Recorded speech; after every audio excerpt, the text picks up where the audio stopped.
महाराष्ट्र के गवर्नर श्री भगत सिंह कोश्यारी जी,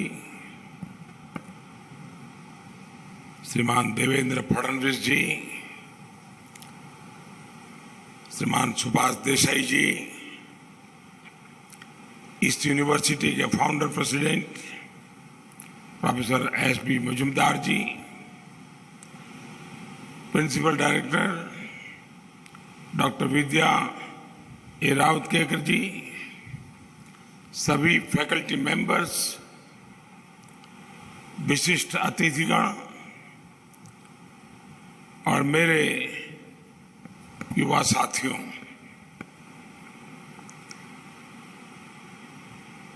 आज आप सरस्वती का धाम वैसी एक तपोभूमि का जिसकी गोल्डन वैल्यूज है और गोल्डन हिस्ट्री है, इसके साथ साथ एक इंस्टीट्यूशन के रूप में सिम्बायोसिस अपनी गोल्डन जुबिली के मुकाम तक पहुंचा है। एक संस्थान की इस यात्रा में कितने ही लोगों का योगदान होता है, अनेक लोगों की सामूहिक भागीदारी होती है। जिन स्टूडेंट्स ने यहां से पढ़कर सिम्बायोसिस के विजन और वैल्यूज को एडॉप्ट किया, अपनी सक्सेस से सिम्बायोसिस को पहचान दी, उन सब का भी इस जर्नी में उतना ही बड़ा योगदान है। मैं इस अवसर पर सभी प्रोफेसर्स को, सभी स्टूडेंट्स को और सभी एलुमनाई को ढेरों बधाई देता हूं।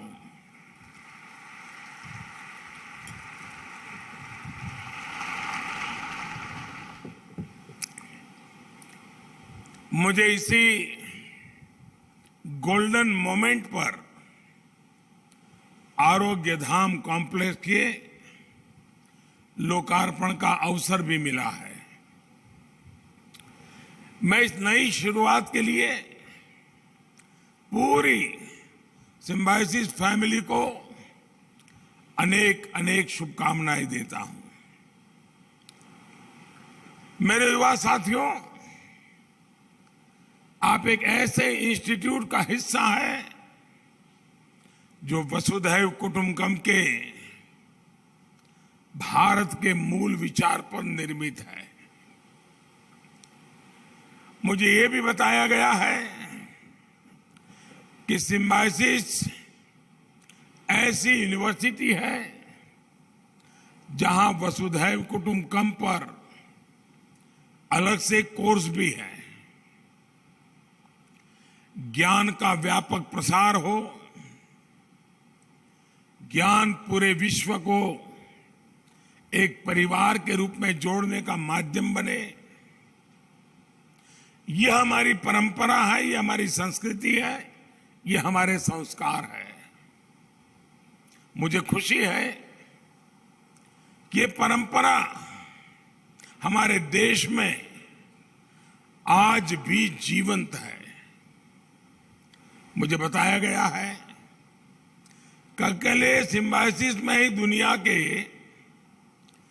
85 कंट्री के 44,000 से ज्यादा स्टूडेंट्स यहां पढ़ते हैं, अपने कल्चर्स को साझा करते हैं।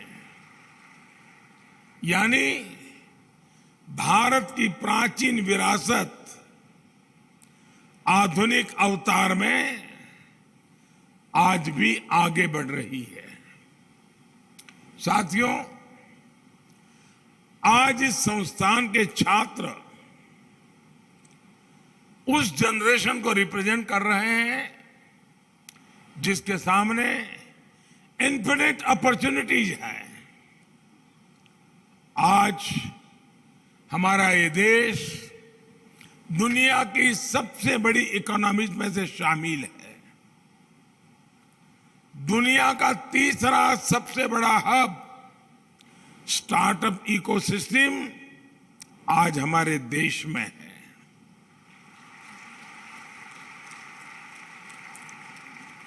Startup India, stand up India, make in India और आत्मनिर्भर भारत जैसे मिशन आपके एस्पिरेशंस को रिप्रेजेंट कर रहे हैं। आज का इंडिया इनोवेट कर रहा है, इंप्रूव कर रहा है और पूरी दुनिया को इन्फ्लुएंस भी कर रहा है।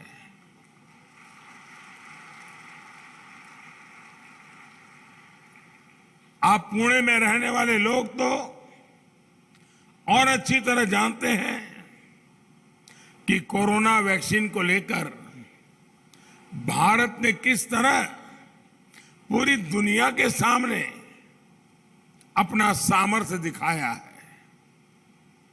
अभी आप लोग यूक्रेन संकट के समय भी देख रहे हैं कि कैसे ऑपरेशन गंगा चलाकर भारत अपने नागरिकों को युद्ध क्षेत्र से सुरक्षित बाहर निकाल रहा है। दुनिया के बड़े बड़े देशों को ऐसा करने में कई मुसीबतें झेलनी पड़ रही हैं, लेकिन ये भारत का बढ़ता हुआ प्रभाव है कि हम हजारों छात्रों को वहां से अपने वतन वापस ला चुके हैं। साथियों, आपकी जनरेशन एक तरह से खुश नसीब है कि उसे पहले वाली डिफेंसिव और डिपेंडेंट साइकोलॉजी का नुकसान नहीं उठाना पड़ा। लेकिन देश में अगर ये बदलाव आया है तो इसका सबसे पहला क्रेडिट भी आप सभी को जाता है, हमारे युवा को जाता है, हमारे यूथ को जाता है। अब आप देखिए, उदाहरण के तौर पर जिन सेक्टर्स में देश पहले अपने पैरों पर आगे बढ़ने के बारे में सोचता भी नहीं था, उन सेक्टर्स में अब हिंदुस्तान ग्लोबल लीडर बनने की राह पर है।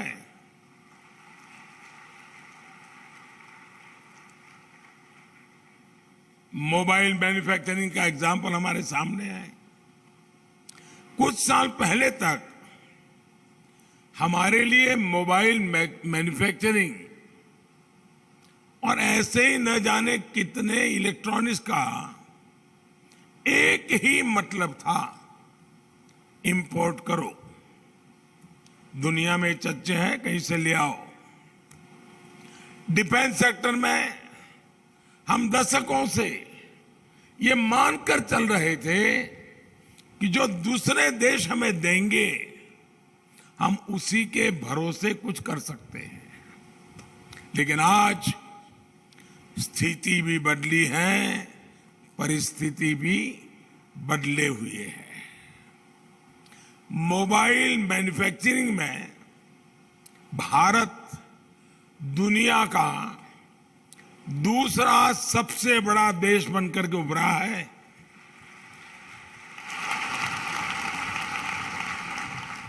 सात साल पहले भारत में सिर्फ 2 मोबाइल मैन्युफैक्चरिंग कंपनियां थी। आज 200 से ज्यादा मैन्युफैक्चरिंग यूनिट्स इस काम में जुटी है। डिफेंस में भी दुनिया के सबसे बड़े इंपोर्टर देश की पहचान वाला भारत आज डिफेंस एक्सपोर्टर बन रहा है। आज देश में 2 बड़े डिफेंस कॉरिडोर बन रहे हैं, जहां बड़े से बड़े आधुनिक हथियार बनेंगे, देश की रक्षा जरूरतों को पूरा करेंगे। साथियों, आजादी के 75वें साल में हम एक नए भारत के निर्माण के नए लक्ष्यों के साथ आगे बढ़ रहे हैं। इस अमृत अभियान का नेतृत्व हमारी युवा पीढ़ी को ही करना है।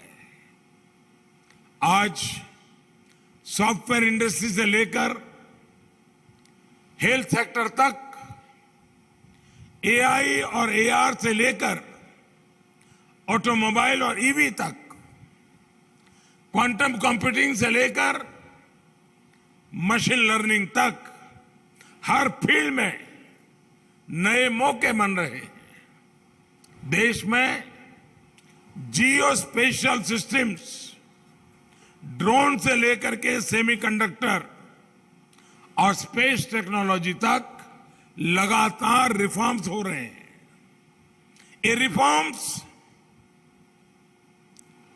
सरकार का रिकॉर्ड बनाने के लिए नहीं है, ये रिफॉर्म्स आपके लिए अवसर लेकर के आए हैं। और ये मैं कह सकता हूं, ये रिफॉर्म्स आपके लिए है, नौजवानों के लिए है। आप चाहे टेक्निकल फील्ड में हो, मैनेजमेंट फील्ड में हो या मेडिकल फील्ड में, मैं समझता हूं ये जो सारी अपॉर्चुनिटीज पैदा हो रही है, वो सिर्फ और सिर्फ आपके लिए है। आज देश में जो सरकार है, वो देश के युवाओं के सामर्थ्य पर, आपके सामर्थ्य पर भरोसा करती है। इसलिए हम एक के बाद एक अनेक सेक्टर्स को आपके लिए खोलते जा रहे हैं।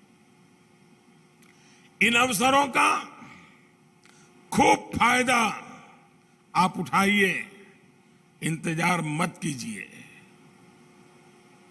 आप अपने स्टार्टअप शुरू करिए। देश की जो चुनौतियां हैं, जो लोकल समस्याएं हैं, उनके समाधान यूनिवर्सिटीज से निकलने चाहिए, नौजवानों के दिमाग से निकलने चाहिए। आप ये हमेशा याद रखिए कि आप चाहे जिस किसी फील्ड में हो, जिस तरह आप अपने कैरियर के लिए गोल सेट करते हैं, उसी तरह आपके कुछ गोल्स देश के लिए भी होने चाहिए। अगर आप टेक्निकल फील्ड से हैं, तो आपके इनोवेशंस, आपका काम कैसे देश के काम आ सकता है? क्या आप कोई ऐसा प्रोडक्ट डेवलप कर सकते हैं जिससे गांव के किसान को हेल्प मिले, रिमोट एरियाज में स्टूडेंट्स को कुछ मदद हो सके? इसी तरह अगर आप मेडिकल फील्ड में हैं, तो हमारे हेल्थ इंफ्रास्ट्रक्चर को कैसे मजबूत किया जाए, कैसे गांवों में क्वालिटी हेल्थ सर्विस उपलब्ध हो, इसके लिए आप टेक फ्रेंड्स के साथ मिलकर नए स्टार्टअप प्लान कर सकते हैं। आरोग्य धाम जैसे भी जिस विजन का सिम्बोसाइज ने शुरू किया है, यह भी पूरे देश के लिए एक मॉडल के रूप में काम आ सकता है। और जब मैं आरोग्य की बात कर रहा हूं, तो आपसे यह भी कहूंगा, कि अपनी फिटनेस का भी ध्यान जरूर रखिएगा। खूब हंसिए, अभी नहीं, बाद में जोक्स मारिए, खूब फिट रहिए और देश को नई ऊंचाई पर लेकर जाइए। हमारे गोल्स जब पर्सनल ग्रोथ से बढ़कर नेशनल ग्रोथ के साथ जुड़ जाते हैं तो राष्ट्र निर्माण में स्वयं की भागीदारी का एहसास बढ़ जाता है। साथियों, आज जब आप अपनी यूनिवर्सिटी के 50 वर्ष के मुकाम को सेलिब्रेट कर रहे हैं तो मैं इस सिंबायोसिस फैमिली से कुछ आग्रह करना चाहता हूं, और सिर्फ यहां बैठे हुए लोगों को नहीं, आपको भी आग्रह करना चाहता हूं। क्या सिंबायोसिस में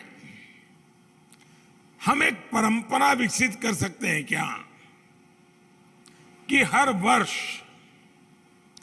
किसी एक थीम के लिए डेडिकेट किया जाए और यहां जो भी लोग हैं किसी भी फील्ड में होंगे वे एक साल अपने बाकी कामों के उपरांत इस एक थीम के लिए उनका कोई न कोई डेडिकेशन, योगदान, भागीदारी, इनिशिएटिव होना चाहिए। अभी से मानो तय करें कि जब गोल्डन जुबली बना रहे हैं तो नेक्स्ट 5 ईयर, 5 साल 2022 का थीम कौन सा होगा, 2023 का थीम कौन सा होगा, 2027 का थीम कौन सा होगा, क्या अभी से हम तय कर सकते हैं? और जैसे एक थीम मैं बताता हूं, जरूरी नहीं कि इसी थीम पे चलना चाहिए, आपकी अपनी योजना से बनाइए, लेकिन हम मान लीजिए, सोच लीजिए कि भाई ग्लोबल वार्मिंग ये विषय ले लिया, 2022 पूरा ये हमारा परिवार ग्लोबल वार्मिंग के हर पहलू उसी का अध्ययन करे, उसी पर रिसर्च करे, उसी पर सेमिनार करे, उसी पर कार्टून बनाए, उसी पर कथाएं लिखे, उसी पर कविताएं लिखे, उसी पर कुछ इक्विपमेंट मैन्युफैक्चर करें। यानी बाकी सब करते करते एक अतिरिक्त काम, एक थीम ले लें, लोगों को भी जागरूक करें। उसी प्रकार से जो हमारे कोस्टल एरियाज है या फिर समुद्र पर क्लाइमेट चेंज के प्रभाव पर भी हम लोग काम कर सकते हैं। ऐसे ही एक थीम हो सकती है कि हमारे बॉर्डर एरियाज के विकास के लिए जो हमारे आखिरी गांव है, जो हमारी सीमा की सुरक्षा में सेना के साथ कंधे से कंधा मिला करके जी जान से जुटे रहते हैं, एक प्रकार से पीढ़ी दर पीढ़ी वो हमारे देश के रक्षक हैं। क्या हम यूनिवर्सिटी के द्वारा हमारे परिवार में हमारे बॉर्डर डेवलपमेंट का प्लान क्या हो सकता है?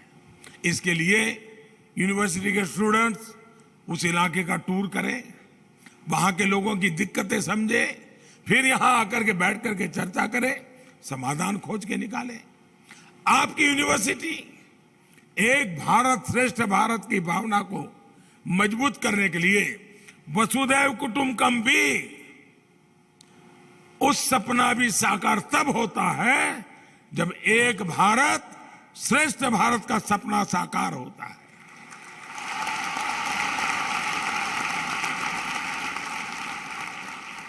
यूनिवर्सिटी में आए एक क्षेत्र के छात्रा दूसरे क्षेत्र की भाषाओं से के भी बहुत कुछ शब्द सीखे तो और भी बेहतर होगा। आप लोग लक्ष्य रख सकते हैं कि जब सिंबायोसिस का छात्र जब यहां से पढ़कर निकलेगा तो मराठी समेत भारत की 5 अन्य भाषाओं के कम से कम 100 शब्द, 100 वर्ड्स उसको पक्के याद होंगे और जीवन में उसकी उपयोगिता उसको पता होगी। हमारे आजादी के आंदोलन का इतिहास इतना समृद्ध है। इस इतिहास के किसी पहलू को आप डिजिटल करने का काम भी कर सकते हैं। देश के युवाओं में एनएसएस, एनसीसी की तरह हम किस तरह और नई एक्टिविटीज को बढ़ावा दे सकते हैं, इस पर भी ये पूरा परिवार मिलकर के काम कर सकता है। जैसे वाटर सिक्योरिटी का विषय हो, एग्रीकल्चर को टेक्नोलॉजी से जोड़ने का विषय हो, सॉइल हेल्थ टेस्टिंग से लेकर के फूड प्रोडक्ट की स्टोरेज और नेचुरल फार्मिंग तक, आपके पास रिसर्च लेकर जागरूकता बढ़ाने के लिए बहुत से टॉपिक्स हैं।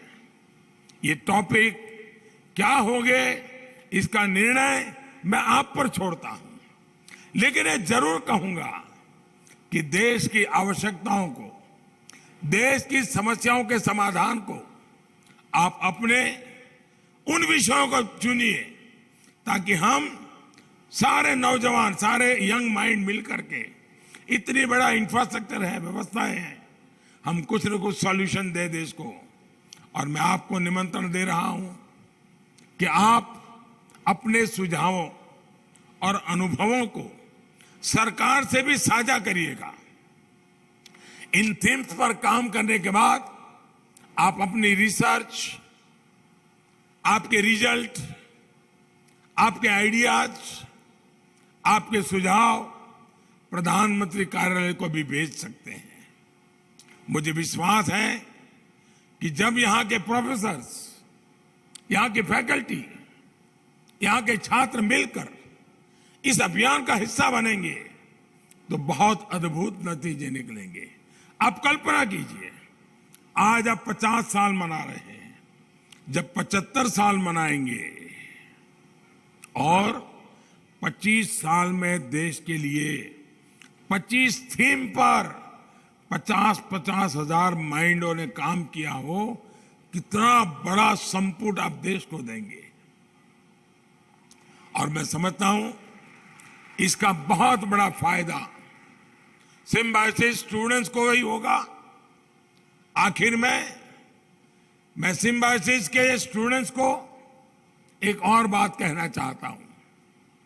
इस संस्थान में रहते हुए आपको अपने प्रोफेसर से, टीचर से, अपने साथियों से बहुत कुछ सीखने को मिला होगा। मेरा आपको सुझाव है कि सेल्फ अवेयरनेस, इनोवेशन और रिस्क टेकिंग एबिलिटी को हमेशा मजबूत बनाए रखिएगा। मैं आशा करता हूं कि आप सब इसी भावना के साथ अपने जीवन में आगे बढ़ेंगे और मुझे विश्वास है कि 50 साल की आपके पास एक ऐसी पूंजी है, अनुभव की पूंजी है। अनेक एक्सपेरिमेंट करते करते आप यहां पहुंचे हैं। एक खजाना है आपके पास, ये खजाना भी देश के काम आएगा। आप फले फूले और यहां पर आने वाले हर बच्चा अपना उज्जवल भविष्य बनाने के लिए आत्मविश्वास के साथ निकल पड़े, यही मेरी आपको शुभकामनाएं हैं। मैं फिर एक बार आपका धन्यवाद इसलिए भी करूंगा कि मुझे आपके बीच आने के लिए कई अवसर मिलते रहते हैं, लेकिन आ नहीं पाता हूं। जब मुख्यमंत्री था तो एक बार जरूर पहुंच गया था आपके बीच। आज फिर इस पवित्र धरती पर आने का मौका मिला है। मैं आप सबका बहुत आभारी हूं कि मुझे इस नई पीढ़ी के साथ रूबरू होने का अवसर दिया। बहुत बहुत धन्यवाद, बहुत बहुत शुभकामनाएं।